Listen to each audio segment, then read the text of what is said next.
E-PG पाठशाला हिंदी में आपका स्वागत है। मैं रमेश चंद मीना, व्याख्याता हिंदी, राजकीय महाविद्यालय बूंदी, राजस्थान से हूँ। आज हम कौशल्या बेसंतरी की आत्मकथा दोहरा अभिशाप का अध्ययन करेंगे। इस पाठ के अध्ययन के उपरांत आप दलित आत्मकथाओं के संदर्भ में सामान्य जानकारी हासिल करेंगे।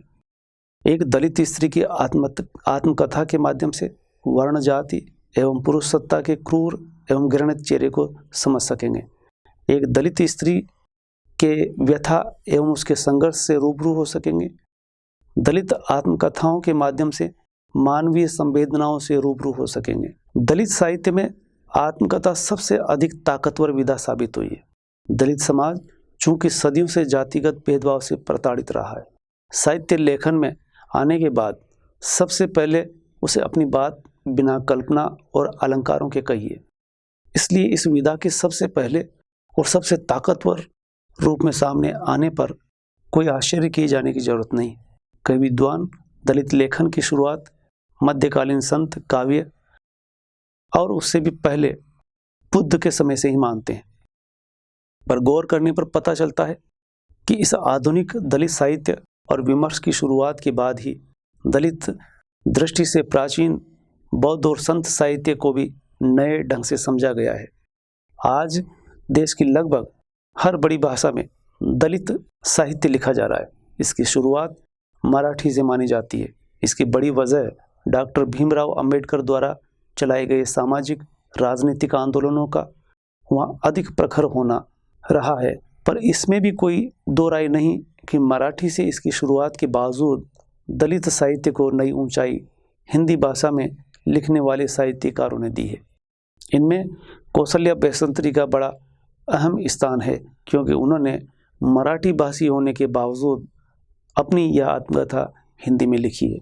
दलित साहित्य में आत्मकथा लेखन की शुरुआत मराठी के पत्र अस्मिता दर्श के दीपावली विशेषांक से मानी जाती है।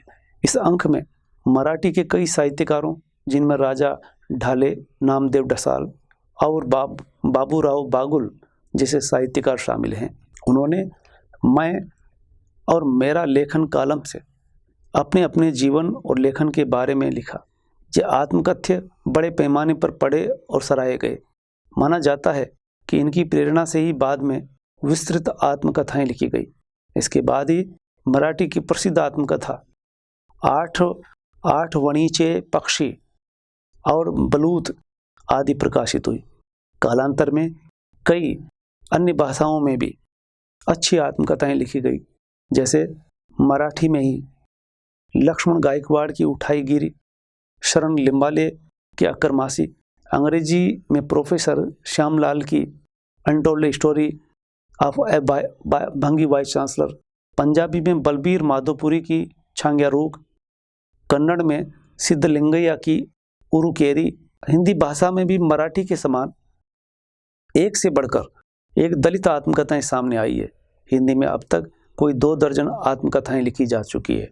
इनमें अपने अपने पिंजर, जूटन, दोहरा अभिशाप, मेरा सफ़र मेरी मंजिल, तिरस्कृत, झोंपड़ी में राजभवन, मेरा बचपन मेरे कंधों पर, मेरी पत्नी और भेड़िया, शिकंजे का दर्द और मुर्दहिया एवं मणिकर्णिका प्रमुख है। कौशल्या बेसंतरी की आत्मकथा दोहरा अभिशाप किसी स्त्री द्वारा लिखी गई हिंदी की पहली दलित आत्मकथा है। मराठी में तो बेबी कांवले, मल्लिका अमर शेख, कुमुद पावड़े, मीनाक्षी मून आदि कई लेखिकाओं ने आत्मकथाएं लिखी।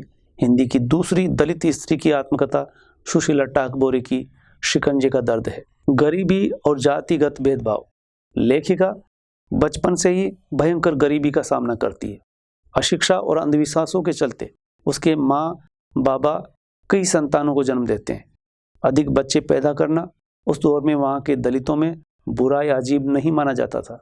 लेखिका लिखती है, उस समय खाना खाने, पानी पीने की तरह ही बच्चे होना सामान्य काम समझा जाता था। कहते ये भगवान देता है, भगवान की मर्जी है, क्या करें। लेखिका के भी कुल 11 भाई बहन जन्म लेते हैं। इनमें से 5 बहनें और 1 भाई जिंदा रह पाते हैं, बाकी भूखमरी और बीमारी के चलते मर जाते हैं। काम का अभाव, मामूली मेहनताना और बड़े बड़े परिवार होने के कारण भुखमरी और बीमारी का दौर हमेशा हर दलित गांव और बस्ती में बना रहता था। पहले अंग्रेजों के एक क्लब में काम करते हैं, फिर एक पारसी विधवा की बेकरी पर काम करते हैं। इस काम को छोड़ बाबा कबाड़ी का काम करते हैं। क्लब में नौकरी के दौरान भी वे कई बार अंग्रेजों द्वारा छोड़ी गई जूठन बख्शीश में फेंके गए चंद पैसों पर निर्भर करते हैं। बेकरी की नौकरी के दौरान उनकी तनख्वाह नहीं बढ़ाई जाती।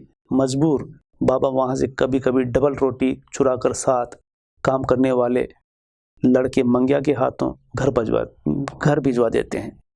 लेखिका की स्वाभिमानी माँ अपने पति को यहाँ बेगार करते देखना पसंद नहीं करती और एक दिन वो बाबा को वहाँ के काम से हटा लेती है। तब माँ ने उसी के सामने बाबा का हाथ पकड़कर बेकरी के बाहर खींचा और बेकरी वाली से कहती है, तुम मेरे पति से इतना काम करवाती हो और उनकी कदर भी नहीं करती। कई वर्षों से एक पैसा भी नहीं बढ़ाया। अब मैं यहाँ नौकरी नहीं करने दूंगी, चाहे हम भूखे ही रहें, परंतु यहाँ काम नहीं करने दूंगी। यहाँ से निकलने के बाद बाबा कुछ साल तक कबाड़ी का काम करते हैं और बाद में सालों तक वह एम्प्रेस मिल में काम करते हैं। बाबा एम्प्रेस मिल से कपड़े चुरा कर लाते। इससे परिवार के कपड़े और बिस्तर, पर्दे आदि तैयार कर गुजारा किया जाता। माँ भी मिल में काम करती है। कभी कभी सवर्णों की कॉलोनियों में जाकर चूड़ी आदि सामान भी बेचती है। कौशल्या और उनकी बहनें गरीबी को करीब से भोगती है। उनके पास कभी अच्छा खाना नहीं होता। वे रात का बासी खाना सुबह खाकर स्कूल जाती है, स्कूल से भूखी लौटती है, शाम को खाना खा पाती है।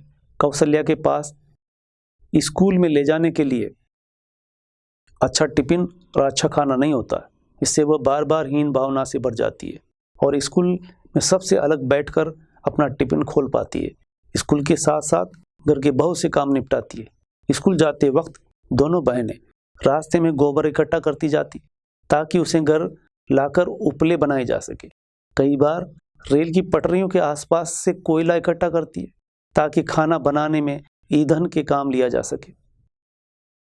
कमनी आत्या के साथ भोर में ही इमलियां बीनने चली जाती ताकि बासी खाने को खट्टा बनाकर खाया जा सके। लेखिका के दलित परिवार को बार बार दलित होने का एहसास कराया जाता है। लेखिका की माँ सवर्ण बस्तियों में बार बार जातिगत भेदभाव की शिकार होती है। ब्राह्मण स्त्रियां चूड़ियां हाथ में डलवाने माँ के पास आती थीं, तब पुरानी साड़ी पहनती और चूड़ियां पहनने के बाद स्नान कर लेती थी। माँ अछूत है, ये वे जानती थी। माँ को बुरा लगता था, परंतु पैसे के लिए वह अपमान सह लेती थी। मजबूरी थी, इसीलिए। ऐसा नहीं है कि केवल सवर्ण हिंदू लोग या ब्राह्मण लोग ही छुआछूत बरतते हैं। पास के मुस्लिम इलाके गाड़ी गोदाम की कसाई औरतें और गोंड आदिवासी औरतें भी महारों के साथ भेदभाव करती। गोंड आदिवासियों के साथ सवर्ण लोग भेदभाव करते हैं और ये महारों के साथ। लेखिका लिखती है, वैसे देखा जाए तो गोंड जाति का रहन सहन महार मांगो जैसा ही था। न वे पढ़े लिखे न अमीर, परंतु वे अछूत नहीं थे। किंतु ब्राह्मण या उच्च समझे जाने वाले लोग इन्हें घर की चीजों को छूने नहीं देते। ये लोग भी महार मांगों के घर नहीं आते बैठते। आदिवासी लड़की जंगला कौशल्या को घड़ा छूने पर डांट देती। जंगला चोर से चीखी कि घड़े को क्यों छू दिया, अब हमें घड़ा फेंकना पड़ेगा। दलित भी अपने से निम्न दलित जाति को घृणा से देखते हैं। कौशल्या ने ये निष्पक्ष रूप से लिखा है। वो बताती है कि महार लोग मांग लोगों के साथ अच्छा व्यवहार नहीं करते। एक बार मैला डोता एक मांग दलित कौशल्या के बदबू आने पर, नाक भींचने पर कहता भी है कि हम कैसा गंदा काम करने को मजबूर हैं, सोचो। वो उसकी बात का बुरा नहीं मानती, बल्कि उसे सहानुभूति दिखाती है। लेखिका को बचपन में और निरक्षर लोगों के बीच ही नहीं, बड़े अफसर की पत्नी बनने के बाद और पढ़े लिखे लोगों के बीच भी जातिगत भेदभाव का शिकार होना पड़ता है। भोपाल में रहते समय वह स्थानीय महिलाओं की संस्था, नागरिक कल्याण समिति व मातृ सेवा संघ में जातिगत रूप से अपमानित की जाती है। वहाँ की बीसी को तो जातिगत अपमान पर लेखिका पत्र लिखकर करारा जवाब देती है, आपकी जाति के लोगों ने हमारे बाप दादा और हमारी जाति के लोगों को सदियों से सताया है। पीने को पानी नहीं, पढ़ाई नहीं, संपत्ति नहीं, काम करने की मनाही, गांव के बाहर चिथड़ों में रहने को मजबूर किया और भी अमानुष अत्याचार किए। फिर भी हमने ये सब सहकर अपने पांव पर खड़े रहकर उन्नति की और आपसे आगे बढ़कर दिखाया है। अब आपसे दबकर नहीं रहेंगे, फिर मैं आपसे क्यों डरूं? पर जातिगत भेदभाव पर हर बार वह इसी तरह जवाब नहीं दे पाती। अपने पति की निरसा आसनसोल में नौकरी के दौरान उनके साथ जातिगत आधार पर सवर्ण चपरासी और बाबुओं द्वारा भेदभाव किया जाता है, पर ये लोग बस सहने को मजबूर होते हैं। लेखिका की माँ भी हर बार इसका प्रतिकार नहीं कर पाती। शिक्षा के लिए संघर्ष। लेखिका कौशल्या के माँ बाबा के जीवन का जैसे एकमात्र ध्येय होता है अपने बच्चों को खूब पढ़ाना लिखाना। हालांकि ये कई बेटियों के पैदा होने पर जमाने की भांति दुखी होते हैं और चाहते हैं कि उनको बेटे अधिक होते। बेटे के जन्म और उसके निरोगी रहने के लिए हिंदू देवी देवताओं से मिन्नतें भी मांगते, पर वे बेटियों के साथ किसी भी प्रकार का भेदभाव नहीं करते। हाँ, कभी कभी माँ बड़बड़ाती जरूर है। माँ हमेशा बाल धोते वक्त बड़बड़ाती रहती थी, देवा मैंने ऐसा कौन सा पाप किया था कि मेरे नसीब में लड़कियां ही लिखी है। बेटे जन्म पर वे गणपति की पूजा भी करते हैं, पर अपनी इस सोच के बावजूद वे बेटियों को समान सुविधा और प्यार देते हैं। इनको वे पहले जाई बाई के स्कूल और आगे फिर सीता बर्डी के भिड़े कन्याशाला और कॉलेज तक पढ़ने भेजते हैं। लेखिका की सबसे छोटी बहनों को तो इनसे अधिक अच्छे प्रोविडेंस गर्ल्स स्कूल और saint Ursula girls high school में पढ़ने भेजते हैं। फीस भरने के लिए भारी मशक्कत करते हैं। एक आध बार तो फीस माफ करवाई जाती है। हरिजन सेवक संघ से आर्थिक सहायता ली जाती है। उधर स्कूल में दलित होने के कारण लेखिका बार बार अपमानित होती है। स्कूल में ब्राह्मण लड़कियां अच्छे कपड़े पहनकर आती, अपने को श्रेष्ठ जाति की समझकर वे दलित लड़की कौशल्या से दूर रहती हैं। ये भी उनसे अपनी जाति छिपाती रहती है और कुनबी जाति की बन जाती है। हीन भावनावश अक्सर सवर्ण लड़कियों से दूर ही रहती। ब्राह्मणों की लड़कियां बहुत अच्छे अच्छे कपड़े पहनकर आती थी। उनकी तुलना में मेरे कपड़े बहुत घटिया होते थे। मेरे पास अच्छा डिब्बा भी नहीं था। मैं एल्यूमिनियम के डिब्बे में रोटी लाती थी। मैं लड़कियों के सामने डिब्बा नहीं खोलती। मुझे अपने घटिया डिब्बे और घटिया रोटी के उनके सामने खोलने में शर्म आती। मैं दीवार की ओर मुंह करके खाना खाती थी ताकि कोई देख न ले। मैं अस्पृश्य हूँ, इसका मुझे बहुत दुख होता था और मैं हीनता महसूस करती थी। कोई मुझे मेरी जाति न पूछ बैठे, इसका मुझे सदैव डर रहता था। इसलिए मैं अकेली चुपचाप खाने की छुट्टी में या स्कूल शुरू होने के पहले एक और बैठी रहती थी। गरीब होने के कारण लेखिका पर एक बार किताब चोरी का आरोप लगता है, जबकि किताब शिक्षिका के पास होती है। स्कूल की शिक्षिका अपने निजी कार्य कौशल्या से करवाती। लेखिका एक दूसरी दलित लड़की का जिक्र करती। उसकी माँ पागल होती है और पिता दर्जी का काम करते हैं।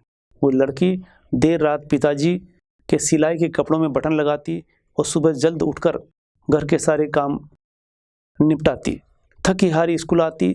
थकान के कारण वो कभी कभी स्कूल में ऊँघने लगती। इस बात पर उसे डांट पड़ती, उसका उपहास उड़ाया जाता। जल्द ही वो लड़की स्कूल छोड़ने को मजबूर हो जाती। कई बार कौशल्या अपनी बहन अहिल्या को अस्पताल में दिखाकर या उसे मिल में छोड़कर देर से स्कूल आती तो इनको भी शिक्षक द्वारा काफ़ी परेशान किया जाता। दलितों के प्रति असहयोग से भरा विद्यालय का माहौल लेखिका को भी कई स्कूल छोड़ने को मजबूर करने लगता है, पर अपने माँ बाबा की प्रेरणा उन्हें स्कूल में बनाए रखती है। इधर बस्ती के कई ईर्ष्यालु लोगों को इन बच्चों का स्कूल जाना अच्छा नहीं लगता। वे तरह तरह से इनको तंग करते। लेखिका और इसकी बहन को स्कूल आते जाते छेड़ा जाता। दरवाजे के सामने टट्टी पेशाब कर दिया जाता। घर पर पत्थर फेंके जाते। नल से पानी नहीं भरने दिया जाता। आदि। बस्ती के लोग ही नहीं, रिश्तेदार भी तंग करते। वे लोग बस्ती के कुछ लोगों से मिलकर हमें तरह तरह से तंग करते थे। गणपति उत्सव के समय हमारे घर पर बड़े बड़े पत्थर फेंकते, छत के खपरेल चूर चूर हो जाते। पिताजी मिल से आने के बाद नए कपरेल डालकर छत को दुरुस्त करते थे, परंतु उन्होंने हार नहीं मानी। हमारी पढ़ाई जारी रही। जल्दी शादी न करके कॉलेज जाने और कुछ सामाजिक संगठनों में सक्रिय होने पर बस्ती की महिलाएं कौशल्या के चरित्र पर सवाल उठाती है। इतनी बड़ी हो गई है, थन लटक रहे हैं, शादी नहीं हुई, बूढ़ी होंगी तब करेंगी क्या? कोई कहती अरे जाने दो, अभी तक क्या कोरी रह गई है, इतने यार दोस्त आते हैं घर में तो क्या कुछ नहीं होता होगा, हम चुपचाप सहते थे सब। ये सब इसलिए किया जाता है कि कुछ बच्चे पढ़ना क्यों चाहते हैं, उनके माँ बाप उन्हें पढ़ा क्यों रहे हैं। ऐसे विपरीत माहौल में पढ़ाई जारी रखने को किसी बड़ी क्रांति से कम नहीं कहा जा सकता। यहाँ ये बता देना जरूरी है कि पढ़ाई के प्रति इतनी ललक बाबा साहेब के विचारों के प्रसार से भी बलवती होती जाती है। बस्ती में बाबा साहेब की जयंती मनाई जाने लगती है। लेखिका की माँ उनके विचारों से प्रभावित होती जाती है और कई तरह के अंधविश्वासों, हिंदू देवी देवताओं के असर से मुक्त होती जाती है। पुरुषवादी शोषण और वर्चस्व से संघर्ष। दलित स्त्री का हमेशा से दोहरा शोषण होता रहा है। एक पुरुष सत्ता द्वारा, दूसरा वर्ण व्यवस्था के तहत दलित स्त्री शोषित होती रही है। रजत रानी मीनू लिखती है, दलित स्त्री मात्र दलित होने की त्रासदी नहीं सहती, बल्कि दलित जाति से होने के कारण वह लिंग भेद और जाति भेद सहते हुए दोहरे तिहरे आक्रमण झेलती है। एक पुरुष प्रधान समाज होने के कारण वह अपने ही समाज के पुरुषों की दृष्टि से भी दूसरे दर्जे की प्राणी मात्र है, जो उनके अनुसार कम बुद्धि की है। इसको आधार बनाकर तमाम उलाहने, अवहेलनाएं, तिरस्कार उसे झेलने पड़े हैं। इस कारण उसे अपनों से ही उपेक्षा तथा प्रताड़ना मिलती है। दूसरी ओर गैर दलित समाज उसे दो तरह से कमजोर पाता है। एक तो वह स्त्री है, दूसरे वह दलित जाति से होती है। भारतीय समाज में कुछ एक आदिवासी समुदायों को छोड़ हर जगह पितृसत्तात्मक सामंती समाज व्यवस्था रही है, जहाँ परिवारों में केवल पुरुषों के हुक्म चलते रहे। ऊंच नीच में विभक्त इस समाज में पूरा दलित समाज हमेशा से हाशिए पर रहा है और दलित स्त्रियां ऊंची जातियों के लिए राह चलते मन बहलाने की चीज। मजबूर दलित पुरुष चाहकर भी इनकी रक्षा करने में असमर्थ रहे हैं। संस्कृतिकरण की प्रक्रिया के तहत दलित समाज भी धर्म से हिंदू और परिवार व्यवस्था में पुरुषवादी हो गए। इसके बाद दलित पुरुष खुद एक तरह से स्त्री विरोधी हो गया। दोहरा अभिशाप में केवल कौशल्या के बाबा है जो बहुत उदार और स्त्री स्वाभिमान के समर्थक पुरुष हैं। इस जीवन में कहीं स्त्री विरोधी नजर नहीं आते। अपनी पत्नी भागीरथी को हर काम अपने ढंग से करने की, अपने ढंग से जीने की आज़ादी देते हैं। समाज का हर ताना सुनकर भी बेटियों को उच्च शिक्षा दिलाते हैं और उनको अपने अनुकूल मनचाहा जीवन साथी चुनने की इजाज़त देते हैं। लेकिन लेखिका के बाबा के जैसे दलित पुरुष कम नजर आते हैं। लेखिका अपने घर में जितना स्वाभिमान और आज़ादी पाती है, बाहर उतना ही अपमान और ठगी देखती है। कई बार वह अपने दलित समाज के लोगों के हाथों ही अपमानित होती है। बाबा साहेब के एक बहुत करीबी और प्रसिद्ध समाज सेवी आदमी की हवस का शिकार होने से बाल बाल बचती है। वह अस्पताल के दरबान के माध्यम से एक डॉक्टर सहयोग लेकर नर्सिंग कोर्स में दाखिला चाहती है। दरबान उसे डॉक्टर नुमा आदमी के घर ले जाता है, जहां वह ठगे जाने से बाल बाल बचती है। मेरी कच्ची उम्र देखकर वह कुछ सहम गया था, फिर भी उसने एक कागज पर कुछ लिखकर मेरे सामने रखा।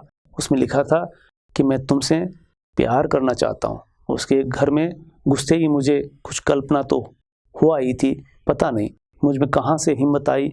मैंने उससे कहा कि आज मुझे बहुत पढ़ना है, कल मेरी परीक्षा है, उसके बाद आऊँगी, और मैं उठ खड़ी होती हूँ। लेखिका का परिवार पानी की सुविधा के लिए अपना निजी नल लगवाना चाहता है। लेखिका अपने बाबा के साथ नगर पालिका के मेयर जायसवाल के पास जाती है।